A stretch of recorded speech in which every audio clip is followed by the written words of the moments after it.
যে হে আজান দানা দিয়ে হেল যাই নামাজ পড়ে আহিব। ভাত পুরা গন্ধ বেড়েছে আইসাল বার যে দিয়েছে। ভাত তো পুরা খার বগো কি ডাকেল বড়া যে ভাতের বেলা আইসাল দিয়ে যে কোন পাড়ায় গেছে আজকে ভাত পুরা জাল আজকে বাই করবি। কি হয়েছে মা আন্নে রাগারাগি করতা শুনকে? এখনো কইতেছে যে কি হয়েছে ভাতের বেলা আইসাল দিয়ে যে পাড়ায় গেছে ভাত গুনা যাচ্ছে পুরা খার খার হয়েছে। হ্যাঁ সাই তো ভাত গুনা পুরা নাই একবারে শেষ গন্ধ বাইরে গেছে গা।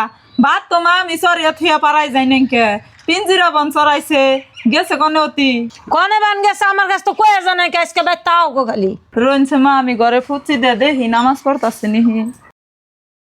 হ্যাঁ নামাজ পড়তাছে দেখছুন ও যে নামাজ পড়বো তাইলে আমার কোন নাগে না বুঝি নামাজের উক্ত হয়েছে ভাতের বুক লাইন নেবো হুন তাইলে আমি ভাতে জাল দিতাম ভাতটি তো আর এমনি করে পড়তো না পেট বুঝাই হিংসা নিয়ে নামাজ পড়ে কপালে গাও বানাইলে কাম হবো না। হরি হসুরের সেবা যত্ন করে না বড় যাও যাওয়ালিরে সম্মান দেয় না বাসুর হসুর মানে না অমনি নামাজ পড়া দিয়ে কি হবো।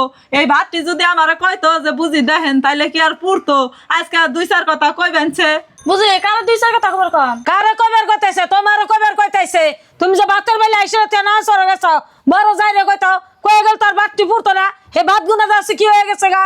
আর তুমি নামাজ পড়ো হরি অসুর মানো না বড় যাও জালি মানো না বাসু টাসুর মানো না তুমি কে নামাজ পড়ো বেতে।